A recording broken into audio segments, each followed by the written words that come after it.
Dear friends, welcome to Shobhit Agrawal classes. आज का lecture काफ़ी इम्पोर्टेंट लेक्चर है और ये रिलेटेड है जूनियर एडिट जो वैकेंसी है यूपी में, जो एक्सपेक्टेड है 10 अक्टूबर को, जिसका एग्ज़ाम हो सकता है। हालांकि अभी सर्टेन नहीं कहा जा सकता, लेकिन एक्सपेक्टेड है। और आज से लगभग 45 दिन बचते हैं आपके इस एग्ज़ाम के। तो इससे रिलेटेड एक स्ट्रेटेजी, ये सिर्फ इंग्लिश लिटरेचर या इंग्लिश सब्जेक्ट से ही रिलेटेड नहीं है, अदर जो सब्जेक्ट हैं उन सभी को हेल्प करेगा। तो सबसे पहले, इससे पहले कि वीडियो को आगे बढ़ाएं, चैनल को सब्सक्राइब ज़रूर कर लें, शेयर करें और लाइक करें।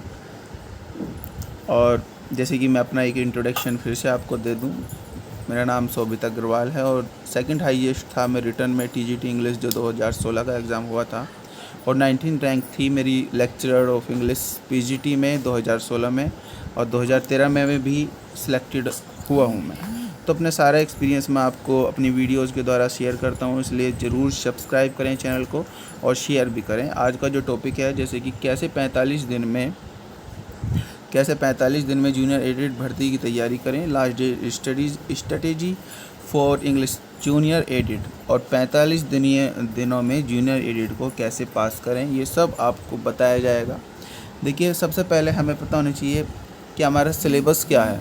सिलेबस सबसे पहले हमारा क्लियर होना चाहिए। कोई भी टॉपिक है हमारा, तो सिलेबस सबसे ज़्यादा मस्ट है। तो सिलेबस, जो इंग्लिश लिटरेचर का जो सिलेबस दिया हुआ है वो बहुत ही अनसर्टेन दिया हुआ है। अदर्स सब्जेक्ट में तो फिर भी सिलेबस सही तरीके से दिया हुआ है, लेकिन इंग्लिश लिटरेचर में बहुत ही अनसर्टेन दिया हुआ है। एक तरीके से नेट के तरीके से सिलेबस दे दिया है। उसमें दे दिया है हिस्ट्री ऑफ इंग्लिश लिटरेचर और राइटर्स। अब बताइए कौन से राइटर्स हमें करने हैं, हिस्ट्री ऑफ इंग्लिश लिटरेचर में कौन सा पोर्शन हमें करना है, कौन सा पोर्शन नहीं करना, और कितनी डिटेल स्टडी करनी है। जैसे कि ये जूनियर एडिट भर्ती है, लेकिन टीजीटी से लोअर जो लेवल इसका रहेगा, ये आप बात मान के चलें कि जो टीजीटी का लेवल है उससे इसका लेवल जो है कि लोअर रहेगा। जितने हमें मेहनत टीजीटी में की है उससे हमें थोड़ी इसमें कम ही करनी है। तो जो भी टॉपिक आप पढ़ोगे वो ज़्यादा डिटेल में नहीं पढ़ना। इंग्लिश लिटरेचर के सिलेबस में, अब अगर हम सिलेबस की बात करें, इसके सिलेबस दिया हुआ है, एक तो उसमें कह दिया है कि राइटर कह दिया है और हिस्ट्री ऑफ इंग्लिश लिटरेचर कह दिया है। अब राइटर्स कौन कौन से करने हैं और क्या क्या उनमें पढ़ना है और कहाँ कहाँ से आपको पढ़ना है, ये सब मैं आपको बताऊंगा। आप 45 दिन में भी इसे अभी भी कवर कर लोगे, ये मुझे पूरा विश्वास है आप सभी पे। तो अब स्टार्ट करते हैं। सबसे पहले मैं आपको बताऊंगा कि आपको राइटर्स कहाँ से करने हैं। देखिए, राइटर्स जो आप करोगे, जो हमने टीजीटी और पीजीटी में जो हमने राइटर्स आपको बताए हुए हैं, वही राइटर्स आपको यहाँ पर करने हैं। लेकिन डिफरेंस क्या रहेगा, वहाँ पर टीजीटी और पीजीटी में आपने बहुत ही ज़्यादा डिटेल में पढ़ा बायोग्राफी, और उनके काफ़ी इम्पोर्टेंट वर्क्स भी हमने पढ़े, वो भी हमने सब डिटेल्स में ही पढ़े। लेकिन अब हम यहाँ पे राइटर से रिलेटेड हमें अपना कन्फ्यूजन क्लियर करना है। जो राइटर है, जो सभी राइटर टीजीटी और पीजीटी के जो राइटर हैं, उनकी शॉर्ट बायोग्राफी करनी है। आपको शॉर्ट बायोग्राफी करनी है, एक समराइज़ आपको बायोग्राफी करनी है सभी राइटर्स की, जो टीजीटी और पीजीटी के राइटर हैं। एक छोटी सी बायोग्राफी, ज़्यादा डिटेल नहीं। माता पिता, कहाँ पर पढ़े, कहाँ पर स्टडी की, कहाँ तक पढ़े, ये सब आपको बताना है। तो शॉर्ट बायोग्राफी आपको होनी चाहिए। और फिर इसके बाद हर एक राइटर्स के एक दो तीन इम्पोर्टेंट वर्क्स हैं, वो आपको करने हैं। 2 से 3 इम्पोर्टेंट वर्क्स होते हैं हर राइटर्स के, वो हमें पढ़ने हैं। वो सब आपको चैनल पर मिल जाएगा। आप चैनल पर सर्च करेंगे तो 2-3 इम्पोर्टेंट जो वर्क्स हैं, इम्पोर्टेंट जो मेजर वर्क्स हैं, और बेसिकली जो हमने बीए में और एमए में हमने जो वे वर्क्स किए हैं, वे स्पेशली हमें ज़रूर करने हैं। अब बीए और एमए का कहाँ से सिलेबस लें? आप जैसे हम सीसीएस यूनिवर्सिटी से पढ़े हैं, वहाँ का भी ले सकते हैं सिलेबस, और एक आप सेंट्रल यूनिवर्सिटी का सिलेबस देख लीजिए। उसमें सेंट्रल यूनिवर्सिटी जैसे दिल्ली यूनिवर्सिटी होगी, तो वहाँ का आप एमए का तो ना देखिए, सिर्फ बीए का सिलेबस देख लीजिए। जो वहाँ पर राइटर हैं और उनके जो इम्पोर्टेंट वर्क्स हैं सिर्फ वो आप कर लीजिएगा, it will be more than enough. तो इस बात का ध्यान रखेंगे, जो भी आपने बीए में पढ़ा हुआ है वो आपको वर्क्स करने हैं और टीजीटी पीजीटी के राइटर्स और उसके इम्पोर्टेंट वर्क्स आपको करने हैं। और डिटेल में बिल्कुल नहीं जाना, ज़्यादा डिटेल में बिल्कुल नहीं जाना, ना ही ज़्यादा डिटेल में पूछा जाएगा। ये बात आप अश्योर कर लें अपने आप को कि बिल्कुल भी डिटेल में बिल्कुल नहीं पूछा जाएगा, क्योंकि ये जूनियर एडिड है, 6 to 8 है, तो टीजीटी से तो इसका लेवल जो है वो लो ही रहेगा, लोअर दैन टीजीटी।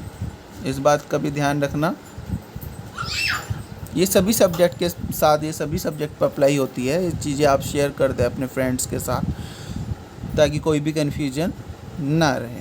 अब बात आती है हिस्ट्री ऑफ इंग्लिश लिटरेचर की, हिस्ट्री की। अब हिस्ट्री कहाँ से पढ़ें? अब एक बात का ध्यान रखना, एक तो चौसर की एज से आप स्टार्ट करोगे, न कि एंग्लो सेक्शन से। चौसर की एज से आप पढ़ोगे विक्टोरियन एरा में, विक्टोरियन एज तक आप पढ़ोगे। मॉडर्न एज में सिर्फ आपको गैल्सवर्दी और जीबी शॉ,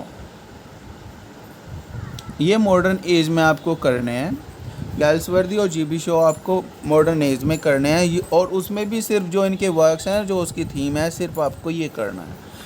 तो हिस्ट्री ऑफ इंग्लिश लिटरेचर की जब हम बात कर रहे हैं, तो आप जैसे चौसर की एज है, तो चौसर की एज में जो इम्पोर्टेंट राइटर रहे हैं, चौसर की एज की क्या विशेषता थी, जैसे उसमें ब्लैक डेथ आई थी, तो वो करनी है। कौन कौन से इम्पोर्टेंट राइटर रहे हैं वो चौसर की एज में पढ़ना है। इसी तरीके से जैसे आप एलिजाबेथन एज को पढ़ोगे, जैकबियन एज पढ़ोगे, तो उसका जो भी एज है उसका टाइम पीरियड हमें पता होना चाहिए कि कौन सी एज किस समय पे हुई। वैसे बेसिकली इसी तरह क्वेश्चन आएंगे, टाइम पीरियड पता होना चाहिए। जैसे सोनेट हमारी कब आई, ब्लैंक वर्स हमारी किसने इन्वेंट करी, हीरोइक कपलेट कब आया, बेसिक सी जो इंग्लिश लिटरेचर की हमें नॉलेज है वो करना है आपको।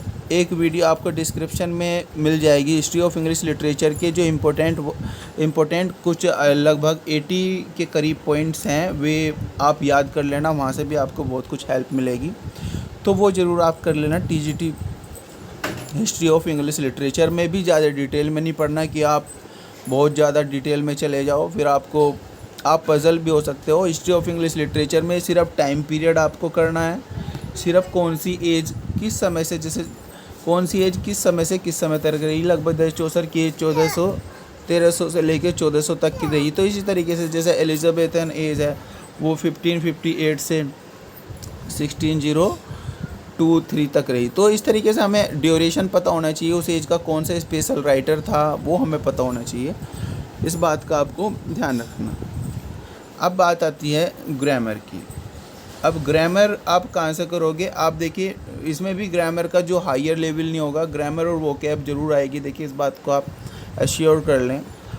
अगर आपने 12th में न्यू स्टाइल, हम सभी पढ़ते हैं यहाँ पर यूपी बोर्ड में, न्यू स्टाइल की एक बुक आती है, आप वो देख लीजिएगा। उसमें जो भी टॉपिक है, द ट्रांसफॉर्मेशन, सिंटैक्स, नरेशन, ये सब चीज़ें आपको बेसिक जो है वो आप सब देख लेना 12th क्लास की। और फिर अगर आपने एसपी बख्शी की बुक देखी होगी, तो एसपी बख्शी की बुक को आप अच्छे देख लेना, क्योंकि पीजीटी में बहुत सारे क्वेश्चंस एसपी बख्शी में से आए थे। तो ये सब चीज़ें आप कर लेना। लगभग 10 से 10 घंटे 10 आवर्स के करीब स्टडी करो, और 45 दिन में मुझे उम्मीद है कि आप ये सब क्लियर कर लोगे। मल्टीपल चॉइस के टाइप क्वेश्चन आएगा, तो आई होप कि आपको कोई भी प्रॉब्लम नहीं होगी। तो आपको ध्यान रखना कि डिटेल में बिल्कुल नहीं पढ़ना, सिर्फ नॉर्मल सी आपको स्टडी करनी है। जो आपने टीजीटी पीजीटी में करा हुआ है उसे ही एक बार और मगअप कर लेना, और इम्पोर्टेंट जो वर्क्स हैं वो सब कर लेना। और वर्क्स के टाइटल तो बहुत अच्छे से तैयार करना, और जो हमने वर्क्स बीए और एमए में पढ़े हैं टीजीटी पीजीटी राइटर्स के, या सेंट्रल यूनिवर्सिटी में हैं, वो सब वर्क्स आप समरी कर लेना, उसकी डिटेल में नहीं, कैरेक्टर्स और उसकी समरी। यूट्यूब पर बहुत सारे चैनल्स हैं, आप वहाँ से भी हेल्प ले सकते हैं। जैसे मेरा मोस्ट फेमस चैनल है स्टडी लवर्स, तो आप वहाँ से भी उसकी हेल्प ले सकते हैं, जो मोस्टली इम्पोर्टेंट जो वर्क्स हैं वे सब आपको बता देता है।